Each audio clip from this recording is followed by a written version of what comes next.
이 시간 우리에게 주시는 말씀은 야고보서 4장 11절 말씀부터 17절 말씀까지입니다. 형제들아 서로 비방하지 말라. 형제를 비방하는 자나 형제를 판단하는 자는 곧 율법을 비방하고 율법을 판단하는 것이라. 네가 만일 율법을 판단하면 율법의 준행자가 아니요 재판관이로다. 입법자와 재판관은 오직 한 분이시니 능히 구원하기도 하시며 멸하기도 하시느니라.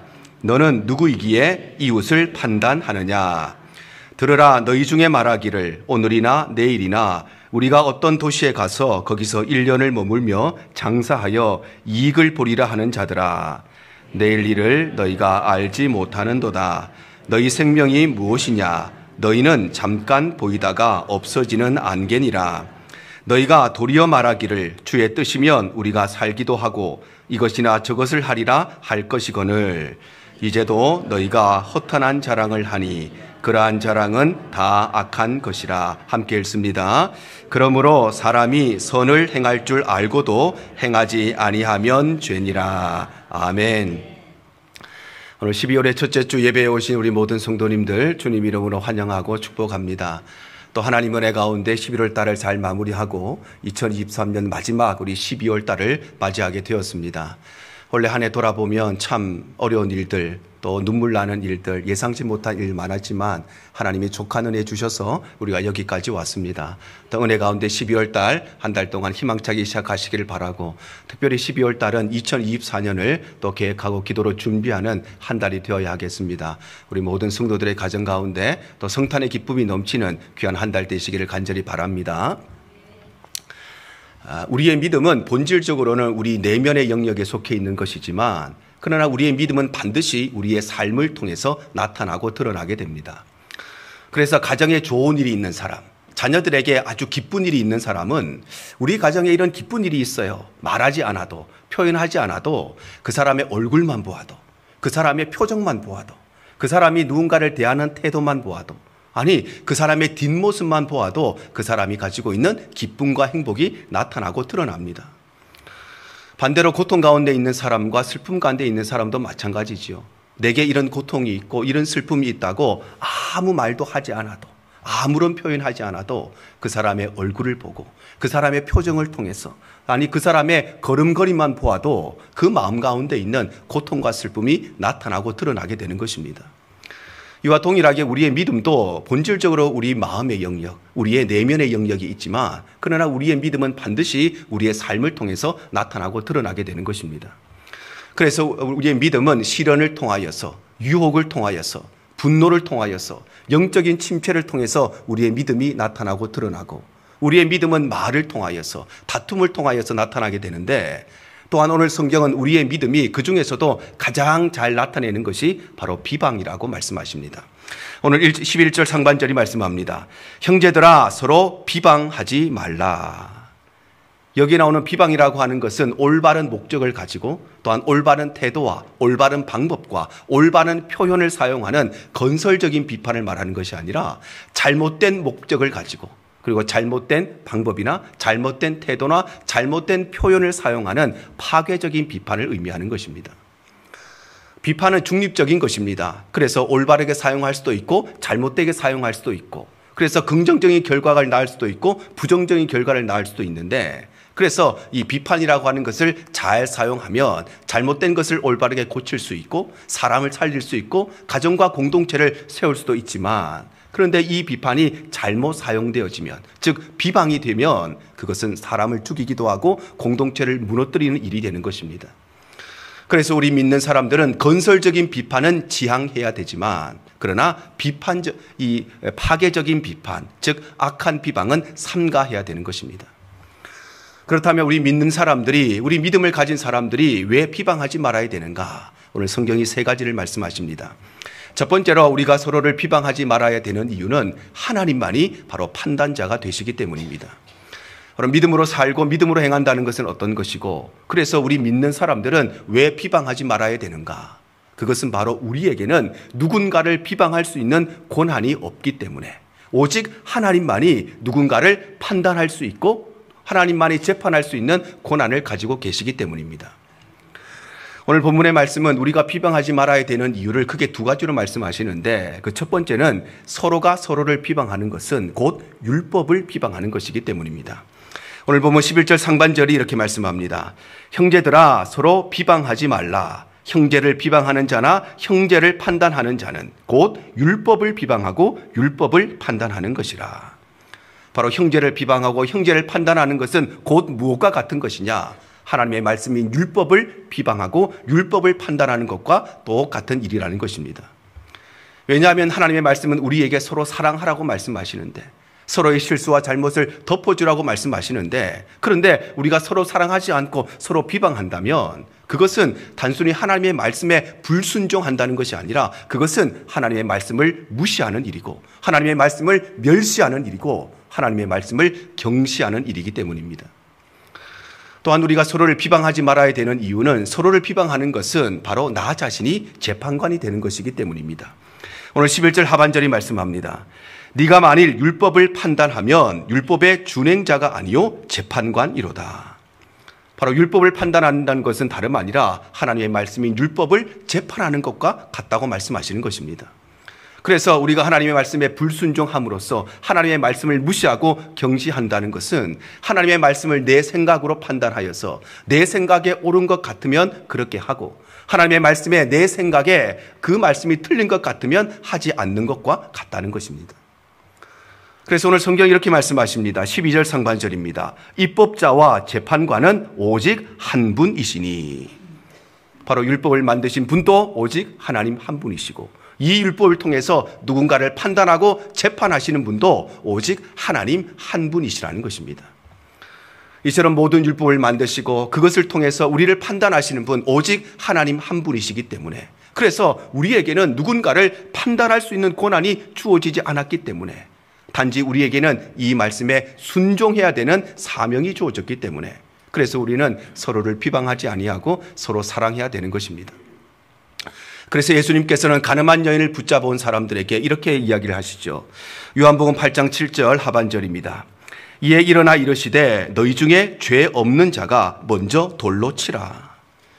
바로 예수님께서는 가늠한 여인을 끌고 온 서기관과 바리새인들에게, 또 그들과 함께 이 여인을 판단하기 위해서, 이 여인을 비방하기 위해서, 이 여인을 재판하기 위해서 모였던 수많은 사람들에게 너희 중에 죄 없는 자가 먼저 이 여인을 돌로 치라고 말씀하신 것입니다.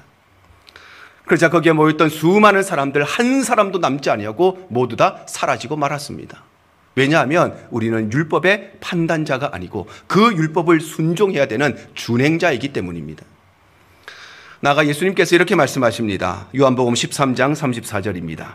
새 계명을 너희에게 주노니 서로 사랑하라. 내가 너희를 사랑한 것 같이 너희도 서로 사랑하라. 예수님께서 우리에게 서로 사랑하라고 말씀하시는 것은 다름 아니라 이 사랑은 우리에게 더 이상 누군가를 판단할 수 있고 누군가를 비방할 수 있는 권한이 없다는 것을, 우리에게는 서로 사랑하고 섬겨야 하는 책임과 사명이 있다는 것을 우리에게 말씀하시는 것입니다. 그래서 노아의 아들이었던 셈과 야벳은 아버지의 실수, 아버지의 잘못을 사랑으로 덮어주었습니다. 창세기 9장 20절에서 23절입니다. 노아가 농사를 시작하여 포도나무를 심었더니 포도주를 마시고 취하여 그 장막 안에서 벌거벗은지라. 가나안의 아버지 함이 그의 아버지의 하체를 보고 밖으로 나가서 그의 두 형제에게 알림해 셈과 야벳이 옷을 가져다가 자기들의 어깨에 메고 뒷걸음쳐 들어가서 그들의 아버지의 하체를 덮었으며 그들이 얼굴을 돌이키고 그들의 아버지의 하체를 보지 아니하였더라. 바로 셈과 야벳은 포도주를 마시고 취하여서 장막에서 벌거벗고 있었던 이 아버지를 사랑함으로써 그의 실수와 그의 모든 허물을 덮어주었다는 것입니다. 왜냐하면 아버지의 행동이 옳았기 때문이 아니라, 아버지가 잘못한 것이 없는데 오해를 받고 있어서가 아니라, 노아가 분명히 잘못했음에도 불구하고 우리에게는 그것을 판단할 수 있는 권한이 없기 때문에, 오직 이 권한은 하나님께만 있기 때문에, 우리에게는 서로 사랑해야 되는 책임과 사명이 주어졌기 때문에, 그래서 그것이 옳지 않았음에도 불구하고, 분명히 잘못된 것이었음에도 불구하고 그 잘못과 실수와 그 허물을 덮어주었던 것입니다. 시므의 저주를 받았던 다윗도 마찬가지입니다. 사무엘하 16장 5절에서 6절 상반절과 11절입니다. 다윗 왕이 바후림에 이름에 거기서 사울의 친족 한 사람이 나오니 게라의 아들이요 이름은 시므이라. 그가 나오면서 계속하여 저주하고 또 다윗과 다윗 왕의 모든 신하들을 향하여 돌을 던지니 다윗이 아비새와 모든 신하들에게 이르되 내 몸에서 난 아들도 내 생명을 해하려 하거든 하물며 이 베냐민 사람이라. 여호와께서 그에게 명령하신 것이니 그가 저주하게 버려두라. 바로 다윗은 자신을 저주하고 자신을 향해 돌을 던졌던 이 시므이의 잘못과 이 허물을 덮어주었다는 것입니다. 왜냐하면 그의 행동이 정당해서가 아니라, 그의 행동이 옳아서가 아니라 시므이의 행동은 분명히 잘못된 것이었음에도 불구하고 우리에게는 그것을 판단할 수 있는 고난이 없기 때문에, 그것은 오직 하나님의 손에만 있기 때문에, 그래서 그의 잘못과 실수를 덮어주었다는 것입니다. 그러므로 우리 믿음의 사람들이 서로 비방하지 말아야 되는 이유가 무엇인가? 그것은 바로 오직 하나님만이 우리 가운데 판단자가 되시기 때문입니다. 고린도전서 4장 5절이 이렇게 말씀합니다. 그러므로 때가 이르기 전 곧 주께서 오시기까지 아무것도 판단하지 말라. 그가 어둠에 감추인 것들을 드러내고 마음의 뜻을 나타내시리니 그때에 각 사람에게 하나님으로부터 칭찬이 있으리라. 바로 누군가를 판단하는 그 고난은 오직 하나님께만 있기 때문에 하나님께서는 하나님의 때가 되면 감춰져 있던 모든 것들이 드러나게 하시고 나타나게 하시고, 하나님께서는 우리의 삶에 있는 모든 시시비비를 하나님께서 직접 판단하시고 심판하실 것이기 때문에, 그래서 우리는 비방하지 말아야 되는 것입니다. 혹이라도 여러분을 비방하는 사람이 있습니까? 여러분을 미워하는 사람이 있습니까? 여러분을 판단하는 사람이 있습니까? 그래서 마음에 속상한 마음, 억울한 마음이 있는 그런 분들이 계십니까? 그럼에도 불구하고 사랑하고 용납하고 덮어주시기를 바랍니다. 왜냐하면 하나님께서는 하나님의 때가 되면, 내가 그렇게 판단하지 않아도, 내가 그것을 지적하지 않아도 하나님의 때가 되면 하나님께서는 모든 것이 드러나게 하시고 모든 것 나타나게 하시고, 우리 마음에 억울함이 있고 속상함이 있어도 하나님께서 우리가 당한 모든 일들의 시시비비를 하나님께서 친히 모두 다 나타내시기 때문입니다. 그러므로 사랑하는 성도 여러분, 우리에게는 서로를 비방할 수 있는, 서로를 판단할 수 있는 자격이나 권한이 없다는 것을 꼭 기억하시길 바랍니다. 그래서 우리가 누구를 판단한다는 것, 누구를 비방한다는 것은 하나님의 권한을 침해하는 것이고, 그것은 하나님의 권위를 무시하는 일이 되는 것입니다. 그래서 우리의 삶에 때로는 비방하는 사람, 때로는 우리를 판단하는 사람이 만나는 일이 있어도, 그러나 내가 그 판단을 하는 것이 아니라 하나님께서 때가 되면 그 모든 일들의 시시비비를 가릴 것을 우리가 기억하고 모든 이들을 사랑하고 용납하고 모든 이들의 실수와 허물을 덮어주는 참된 믿음의 삶이 되시기를 주님 이름으로 축복합니다. 두 번째로 우리가 서로 비방하지 말아야 되는 이유는 하나님만이 주권자가 되시기 때문입니다. 바로 믿음으로 살고 믿음으로 행한다는 것은 어떤 것이고, 그래서 우리 믿음의 사람들이 왜 비방하지 말아야 되는가? 그것은 바로 우리의 삶의 주인은 내가 아니라 하나님이시고, 저 사람의 삶의 주인도 저 사람이 아니라 하나님이시기 때문입니다.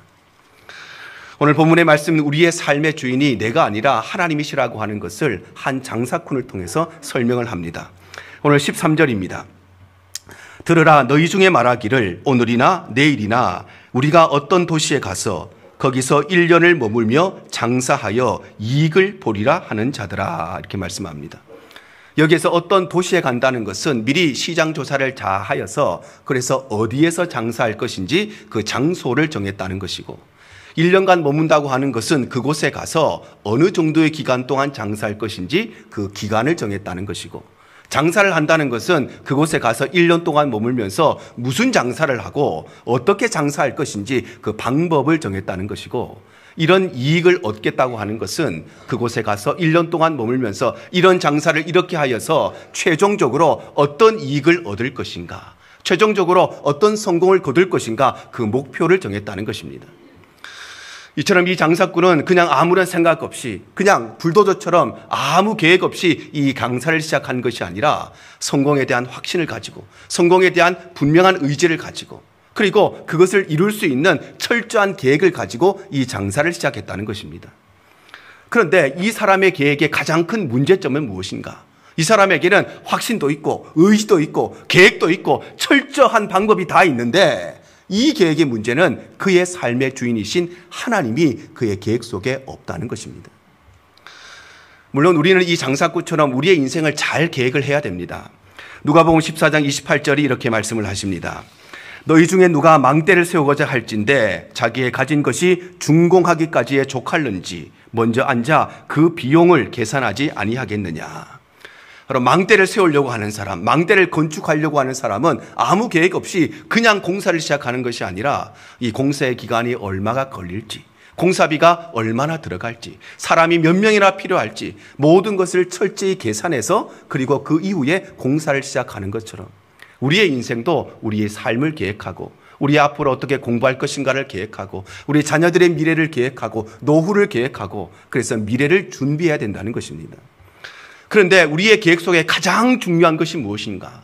그것은 다름 아니라 그 계획 속에 하나님이 있느냐 없느냐 하는 것입니다.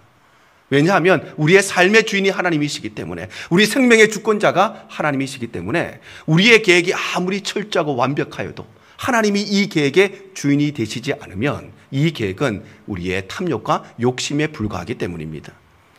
그래서 하나님께서 이렇게 말씀하십니다. 신명기 32장 39절 하반절입니다.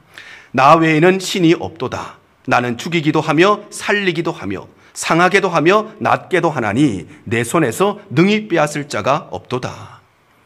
바로 하나님은 우리를 살리기도 하고 죽이기도 하시는 분, 하나님은 우리에게 상하게도 하시고 낫게도 하시는 분이 바로 우리 하나님이시라는 것입니다. 그래서 우리의 인생길을 우리가 계획하여도 그 걸음을 인도하시는 분은 바로 하나님이신 것입니다. 잠언 16장 9절입니다. 사람이 마음으로 자기의 길을 계획할지라도 그 걸음을 인도하시는 자는 여호와시니라.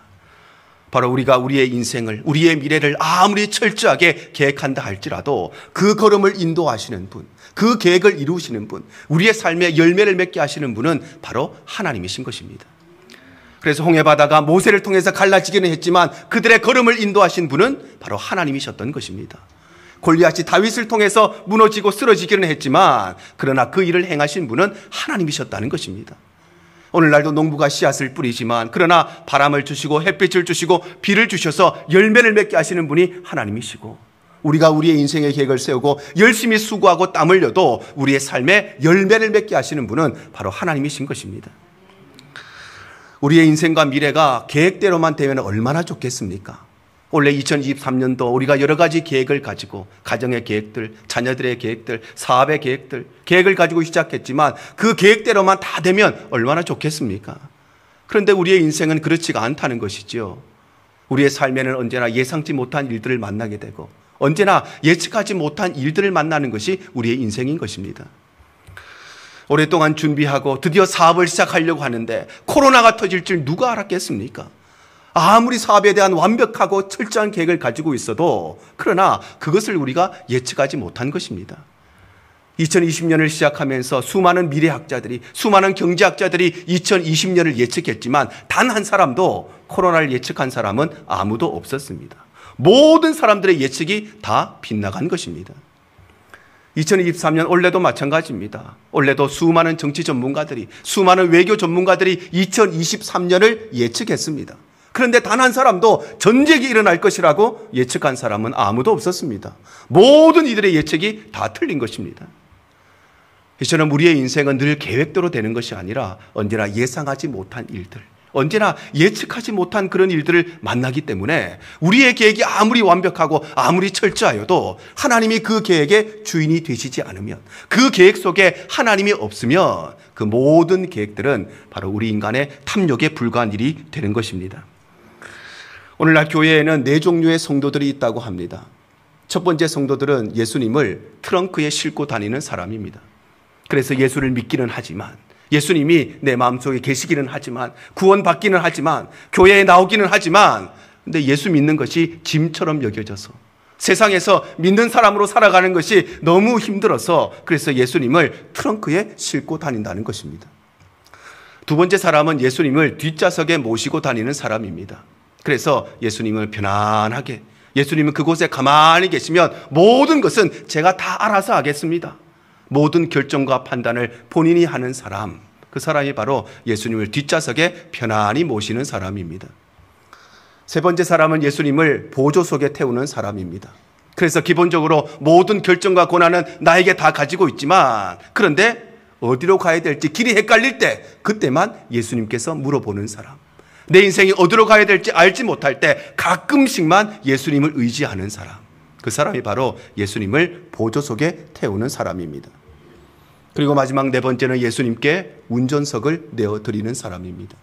그래서 나의 결정, 나의 고난, 나의 모든 생각과 계획을 내려놓고 하나님이 가시는 곳에 가고 하나님이 오시는 곳에 오고 하나님께 모든 내 삶을 의탁하며 살아가는 사람, 그 사람이 바로 예수님을 내 인생의 운전석에 모시고 사는 사람인 것입니다.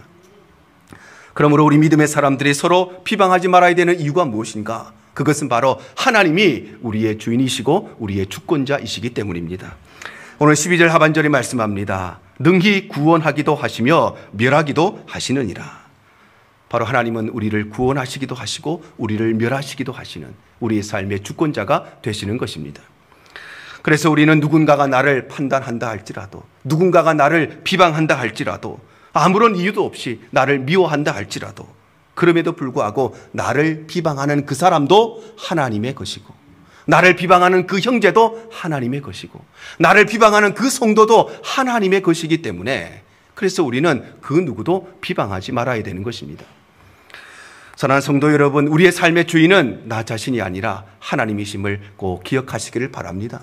이것이 우리 입술의 고백이 아니라 우리의 삶의 고백이 되시기를 바랍니다. 그래서 내 삶의 주인은 내가 아니고 저 사람의 삶의 주인도 자신이 아니라 하나님이신데, 그런데 우리가 누군가를 비방한다는 것은 바로 내가 하나님인 것처럼, 내가 바로 하나님 행세를 하는 것, 그것과 똑같은 이름을 기억하셔야 되는 것입니다. 그래서 때때로 우리는 비방하는 사람을 만납니다. 나를 미워하는 사람을 만납니다. 이유도 없이 나를 판단하는 사람을 만납니다. 그럼에도 불구하고 그 사람 역시도, 그 형제 역시도, 나를 비방하는 그 성도 역시도 하나님의 것이기 때문에, 그래서 우리가 비방하지 아니하고 서로 사랑하며 서로 덮어주고 서로 용납하는 믿음의 삶을 살아가야 되는 것입니다. 세 번째로 우리가 비방하지 말아야 하는 이유는 하나님만이 완전하시기 때문입니다. 바로 믿음으로 살고 믿음으로 행한다는 것은 어떤 것이고, 그래서 우리 믿음의 사람들이 왜 비방하지 말아야 되는가? 그것은 하나님은 완전하시지만 그러나 우리의 생각과 우리의 말은 언제나 불완전하기 때문입니다. 오늘 성경은 하나님의 완전하심에 대비해서 우리 인간을 이렇게 표현하고 있습니다. 오늘 14절입니다. 내일 일을 너희가 알지 못하는도다. 너희 생명이 무엇이냐? 너희는 잠깐 보이다가 없어지는 안개니라. 바로 성경은 우리를 향해서 너희가 어떤 존재인가? 너희는 잠깐 보이다가 없어지는 안개 같은 존재라고 말씀하시는 것입니다. 여기에서 잠깐 보이다가 없어지는 안개와 같은 존재라고 하는 것은 하나님은 영원하시지만 우리 인간은 유한한 존재라는 것입니다. 시편 90편 1절과 2절입니다. 주여, 주는 대대에 우리의 거처가 되셨나이다. 산이 생기기 전 땅과 세계도 주께서 조성하시기 전 곧 영원부터 영원까지 주는 하나님이시니이다. 바로 하나님은 영원부터 영원까지 무한하신 분이시지만 그러나 우리 인간은 잠깐 보이다가 없어지는 안개와 같은 존재, 해가 뜨면 피었다가 해가 지면 지고 마는 들의 꽃과 같은 존재, 해가 뜨면 생겼다가 해가 지면 없어지는 그림자와 같은 존재가 바로 우리 인생이라는 것입니다. 또한 우리가 잠깐 보이다가 없어지는 안개와 같은 존재라고 하는 것은 하나님은 완전하시고 하나님의 말씀과 계획은 완전하지만 그러나 우리의 모든 계획과 판단은 불완전하다는 것입니다. 이사야 40장 8절입니다. 풀은 마르고 꽃은 시드나 우리 하나님의 말씀은 영원히 서리라 하라. 바로 사람의 말은 불완전하기에 늘 바뀌고 수시로 변하는 것이 사람의 말입니다. 그러나 하나님의 말씀은 완전하기 때문에 시간이 지나고 세월이 흘러도 결코 변함이 없다는 것입니다. 그래서 하나님의 말씀은 시대를 초월하여서 모든 문화와 모든 사상을 초월하여서 과거에나 현재나 미래에나 어른에게나 자녀들에게나 한국 사람에게나 미국 사람에게나 모든 사람들에게 정확무한 유일의 법칙이 바로 하나님의 말씀이지만 사람의 말은 불완전하기 때문에 어제 다르고 오늘 다른 것이 사람의 말이고 여기에서 다르고 저기에서 다른 것이 사람의 말이고 이 사람에게 다르고 저 사람에게 다른 것이 바로 사람의 말인 것입니다. 이처럼 우리의 말, 우리의 계획들, 우리의 생각들, 우리의 판단은 언제나 불완전하기 때문에 그래서 우리는 그 불완전한 것을 가지고 누군가를 판단할 수가 없고 오늘 내 생각은 맞는 것 같지만 내일 그 생각이 틀릴 수도 있기 때문에 오늘은 이것을 기준으로 하지만 내일은 무엇으로 기준으로 할지 내일 일을 알 수가 없기 때문에 그래서 우리는 그 알량한 우리의 지식이나 우리의 생각으로 누군가를 판단하거나 비방할 수가 없는 것입니다. 중세의 과학은 천동설을 믿었지요. 그래서 지구는 가만히 있는데 태양이 지구 주위를 돈다고 하는 천동설을 믿었습니다. 그 누구도 거기에 반대하는 사람이 없었고, 반대하는 사람은 모두 다 종교 재판을 통해서 죽어야 했던 시대였습니다. 그것은 절대 진리였습니다. 그건 과학적인 이론이었습니다. 그런데 얼마 지나지 않아서 그 이론이 허구맹랑한 이론이라는 것, 그렇게 진리라고 생각했던 그 과학이, 오류가 없을 것이라고 생각했던 그 과학이 다 틀렸다고 하는 것이 증명된 것입니다. 그래서 오늘날 그 누구도 천동설을 믿는 사람이 없지요. 지구가 가만히 있고 그리고 태양이 돌아간다고 하는 지동설을 우리가 다 믿고 있는 것입니다. 왜냐하면 사람의 지식은, 사람의 말은, 사람의 판단은 모두 다 불완전하기 때문입니다. 신학적인 논쟁도 마찬가지입니다. 수많은 신학의 논쟁을 통해서 결론을 도출했지만, 그러나 그 신학도 인간이 하는 것이기 때문에 시간이 지나면 틀렸고 오류가 있다는 것을 많이 발견되게 되는 것입니다. 특별히 오늘 성경은 우리가 비방하지 않기 위해서 두 가지의 삶을 우리에게 권면하시는데, 첫 번째의 삶은 허탄한 것을 자랑하지 않는 것입니다. 오늘 16절이 이렇게 말씀합니다. 이제도 너희가 허탄한 자랑을 하니 그러한 자랑은 다 악한 것이라. 여기서 허탄한 자랑이라고 하는 것은 아주 작은 것도 큰 것인 것처럼, 별것 아닌 것도 대단한 것인 것처럼 허풍을 떠는 것을 의미합니다. 바로 우리가 서로를 비방하지 않기 위해서는 이 허탄한 자랑을 삼가해야 되는데, 왜냐하면 우리 인간은 내일을 보증할 수가 없기 때문입니다. 잠언 27장 1절입니다. 너는 내일 일을 자랑하지 말라. 하루 동안에 무슨 일이 일어날지 네가 알 수 없음이라.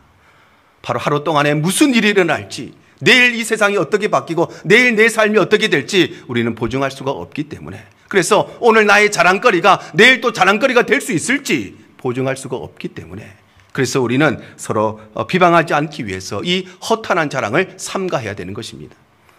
두 번째로 우리는 하나님의 말씀을 지금 실천해야 됩니다. 오늘 보면 17절에 이렇게 말씀하십니다. 그러므로 사람이 선을 행할 줄 알고도 행하지 아니하면 죄니라. 여기에서 선을 행하지 않는다는 것은 단순히 착한 일을 안 한다, 그런 의미가 아니라, 선을 행하지 않는다는 것은 선인 줄 알면서도 그 실천을 미루고 또 미룬다는 것입니다. 바로 우리가 서로를 비방하지 않기 위해서는 하나님의 말씀을 지금 실천해야 되는데, 왜냐하면 내일 해야지, 다음에 해야지, 나중에 해야지, 미루기 시작하면 끊임없이 미루는 것이 바로 우리 인간의 연약함이기 때문입니다. 전도서 11장 4절에 이렇게 말씀하십니다. 풍세를 살펴보는 자는 파종하지 못할 것이요 구름만 바라보는 자는 거두지 못하리라.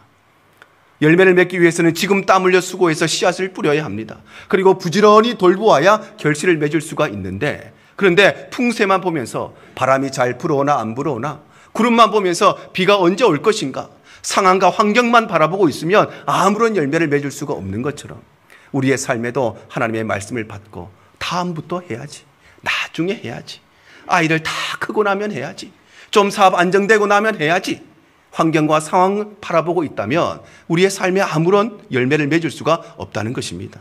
그래서 오늘 성경은 그 말씀을 지금 즉시로 실천하여야, 그래야 우리의 삶이 하나님의 은혜 가운데 살아가고 서로 비방하지 않고 서로 사랑하는 삶을 살아갈 수 있다고 말씀하시는 것입니다.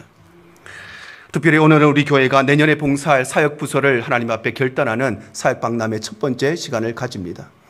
많은 성도들이 봉사해야 되는 것 다 알고 있지만, 그런데 다음에 해야지, 나중에 해야지, 아이들 어리니까 다 크고 나면 해야지, 아이들 대학만 보내놓고 나면 열심히 교회 봉사해야지, 아니 아이들 시집장가 보내고 나면 다 열심히 해야지, 아니 손자만 다 키우고 나면 열심히 해야지, 미루고 미루는 것이 우리의 모습이죠. 내 삶에 바쁜 것 요것만 끝나고 나면 해야지, 내 삶에 어려운 것 요것만 해결되고 나면 해야지. 우리의 상황과 우리의 환경을 바라보면 언제나 우리는 아무것도 할 수 없지만, 오늘 성경이 지금 땀 흘려서 수고하지 않으면, 그래서 늘 바람이 부는지 비가 오는지 환경만 바라보고 있으면 아무 열매를 맺을 수가 없는 것 같이, 오늘 우리는 하나님의 말씀을 오늘 실천하며 살아가야 되는 것입니다. 그러므로 우리 믿음의 사람들이 서로 비방하지 말아야 되는 것, 이유가 무엇인가? 하나님은 완전하시지만 우리의 판단과 우리의 말은 언제나 불완전하기 때문인 것입니다.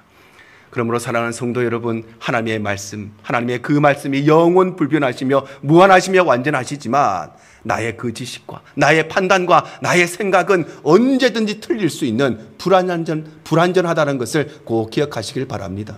그래서 불완전한 내 생각을 가지고 완전하지 못한 내 판단을 가지고 누군가를 판단하고 누군가를 비방한다는 것은 내가 바로 하나님처럼 되려고 하는 것임을 기억해야 되는 것입니다.